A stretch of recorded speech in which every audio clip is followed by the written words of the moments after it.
Hello everyone, అందరూ ఎలా ఉన్నారు? బాగున్నారా? సండే స్పెషల్స్ ఏం చేసుకున్నారు? మరి ఈరోజు అయితే నేను మీ ముందుకి మంచి రెసిపీ తోటి వచ్చానండి. అదేనండి, మీరు అడిగిన మెంతంకాయ కూర అలాగే చింతకాయ పచ్చడి చేయబోతున్నాను. మరి అది ఎలా చేయాలో చేసి చూపిస్తాను, వచ్చేయండి. అండి, నేను ఒక గుప్పుడు చింతకాయలు తీసుకున్నాను, లేత చింతకాయలు. అలాగే ఒక 6 పచ్చిమిరపకాయలు తీసుకున్నాను. ఇప్పుడు ఏం చేయాలో చేసి చూపిస్తాను, రండి. ఫస్ట్ పొయ్యి మీద బాండి పెట్టేసుకొని స్టవ్ వెలిగించేసుకోండి. ఇప్పుడు మనం 2 చెంచాలు ఆవాలు వేసేసుకుందాం. అలాగే 2 చెంచాలు మెంతులు వేసేసుకోండి. చూడండి, నేను ఒక గుప్పుడు ఎండుమిరపకాయలు తీసుకున్నాను, వేసేసుకోండి. 2 చెంచాలు నూనె వేసుకోండి. నూనె వేసేసుకొని దోరగా వేయించేసుకోండి, మాడకుండా. చూడండి, ఆవాలు మెంతులు చక్కగా చిటపట్లాడి ఎండుమిరపకాయలతో సహా వేగిపోయాయి. ఇప్పుడు మనం దీన్ని ఒక ప్లేట్లోకి తీసేసుకుందాం. ఇప్పుడు మనం అదే మూకుట్లో నూనె లేకుండా చక్కగా చింతకాయలు అలాగే పచ్చిమిరపకాయలు ఒక 5 నిమిషాల పాటు వేయించేసుకోండి. చూడండి, వేగాలనే అక్కర్లేదు, కొంచెం డ్రైలా అయితే చాలు. 5 నిమిషాల పాటు ఇలా వేయించేసుకొని స్టవ్ ఆఫ్ చేసేసుకోండి. ఇప్పుడు ఇందులో 1/2 టేబుల్ స్పూన్ పసుపు, అలాగే పచ్చడికి సరిపడా ఉప్పు. మీ అందరికీ తెలుసు కదా, నాకు రాళ్ళ ఉప్పు అలవాటని, అందుకని నేను రాళ్ళ ఉప్పు వేసుకుంటున్నాను.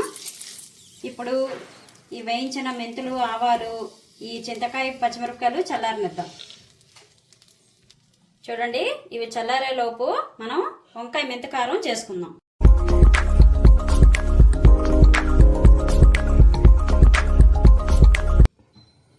చూసారు కదా, నేను వంకాయలు ఇలాగా పొడుగు వంకాయలు తీసుకున్నాను, అదే నల్ల వంకాయలు.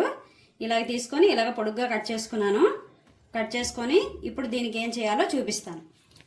చూడండి, నేను ఒక పెద్ద నిమ్మకాయ సైజ్ అంత చింతపండు నానబెట్టుకున్నాను. చక్కగా గోరువెచ్చటి నీళ్ళలో నానబెట్టుకున్నాను, చక్కగా నానిపోయింది ఇది. ఇప్పుడు దీన్ని మనం పిసికేసుకుందాం. చూడండి, ఈ చింతపండు రసం నేను వేసేస్తున్నాను.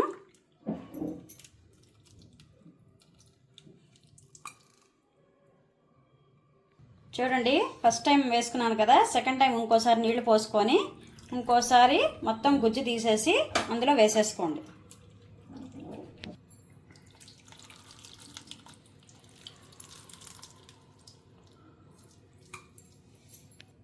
ఇప్పుడు మనం ఒక గ్లాస్ నీళ్లు పోసేసుకుందాం. సరిపోతే ఇంకొక 1/2 గ్లాసు పోసుకోవచ్చు.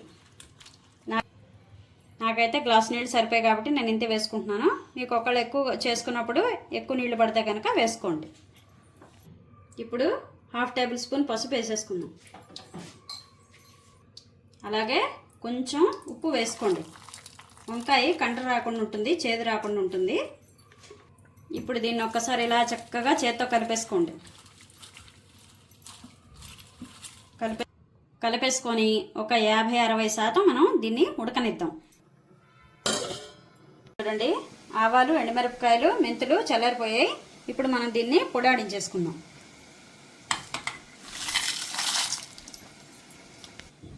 చూడండి, పొడి ఆడించేసుకున్నాను. ఈ పొడి మనం ఇప్పుడు ఒక ప్లేట్లోకి తీసేసుకుందాం.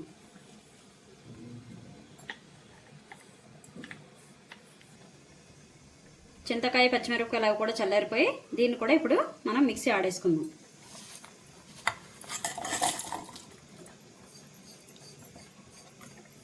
నీళ్ళు తగ్గకుండా ఉంటే ఈ పచ్చడి వారం రోజుల పాటు ఉంటుందండి. మీకు ఒకవేళ అవసరం పడితే కనుక ఫ్రిడ్జ్లో కూడా పెట్టుకొని తినచ్చు.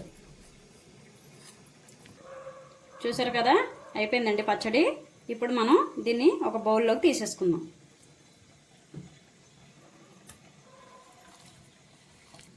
బౌల్లోకి తీసేసుకున్నాం కదా, ఇప్పుడు ఏదైతే కారం మనం వాడుకున్నామో కొంచెం కొంచెంగా వేసుకొని పచ్చళ్ళలోని కలుపుకోవాలి. మొత్తం ఒకటేసారి వేసేసుకోకండి, ఎందుకంటే మనం చింతకాయలో పచ్చిమిరపకాయ వేసుకున్నాం కదా, కారం ఎక్కువ అయిపోతే తినలేము. పచ్చళ్ళు ఏంటంటే కమ్మగా ఉంటేనే బాగుంటుంది. పచ్చళ్ళనే కాదు, ఏ వంట అయినా సరే కమ్మగా ఉంటేనే బాగుంటుంది. ఇప్పుడు మనం కొద్ది కొద్దిగా వేసుకుందాం. ఒకవేళ కారం సరిపోలేదనుకుంటే మొత్తం వేసేసుకోండి. చూడండి, నేనైతే 2 సార్లు వేసుకున్నాను చేత్తోటి. కారం ఈ కలర్ వచ్చింది, సరిపోతుందని అనుకుంటున్నాను. తక్కిమా పొడంతా ఇక్కడ ఇలా పక్కన పెట్టుకున్నాను. మీకు ఇంకోసారికి పనికొస్తుంది. ఇది అలాగని ఎక్కువ రోజులు మరీ నిల్వ ఉంచొద్దు. ఒక 15 రోజులు 20 రోజుల పాటు ఈ పొడి అయితే ఉంటుంది.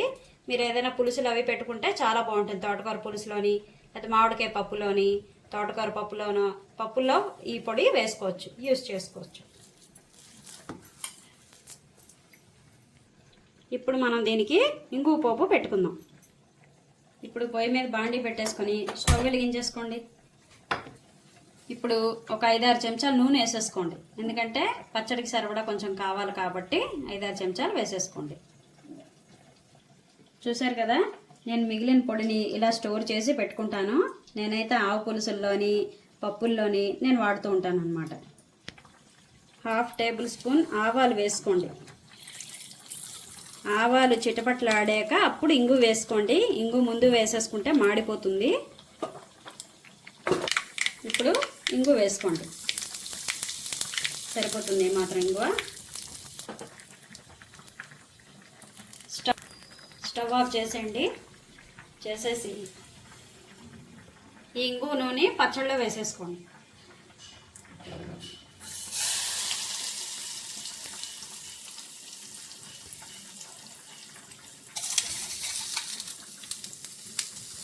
ఇప్పుడు చక్కగా ఒకసారి కలిపేసుకోండి.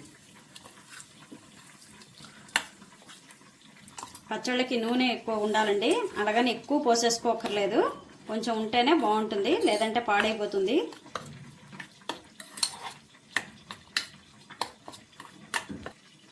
చూసారు కదా, 5-6 చెంచాలు నూనె వేస్తే మొత్తం పీల్చేసుకుంది.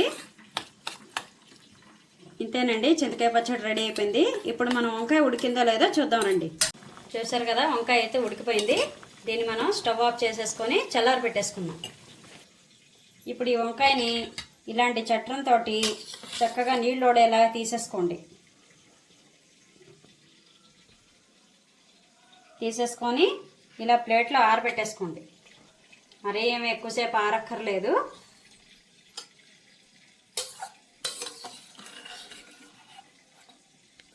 చూసారు కదా, ఇలా ప్లేట్లో తీసుకున్నాం కదా. ఇప్పుడు మనం పొయ్యి మీద బాండీ పెట్టేసుకొని స్టవ్ వెలిగించేసుకోండి. ఒక 5-6 చెంచాలు నూనె వేసేసుకోండి. ఆయిల్ హీట్ ఎక్కింది కదా. ఇప్పుడు మనం వంకాయ ఇలా విడివిడిగా వేసేసుకోండి.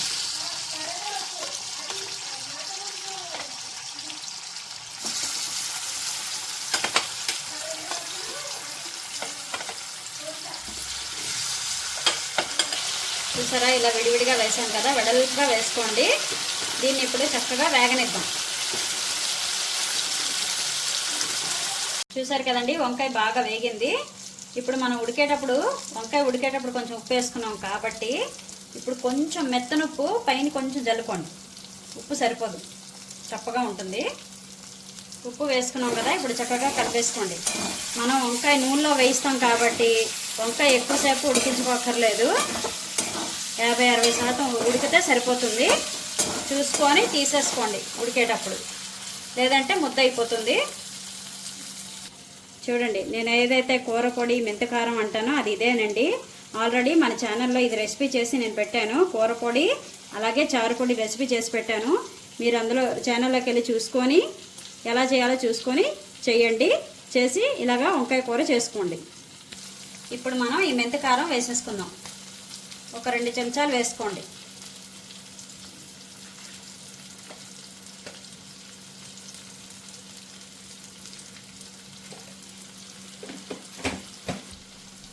ఇప్పుడు శుభ్రంగా కలిపేసుకుందాం.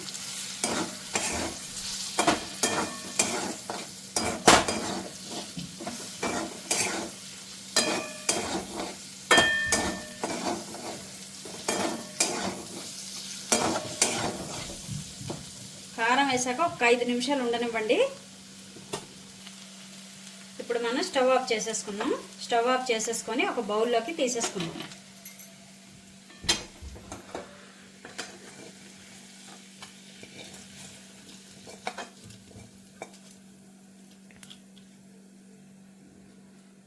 అంతేనండి, ఎంతో రుచికరమైన మీరు అడిగిన మెంతి వంకాయ కూర అలాగే చింతకాయ పచ్చడి తయారైపోయింది. మరి ఇది మీకు నచ్చితే కనుక చేసుకోండి, తినండి, ఎలా ఉందో నాకు కామెంట్ చేయండి. మరి నెక్స్ట్ వీక్ మంచి రెసిపీ తోటి మీ ముందుకు వస్తాను. అంతవరకు నా ఛానల్కి లైక్ చేయండి, సబ్స్క్రైబ్ చేయండి, అలాగే షేర్ చేయండి.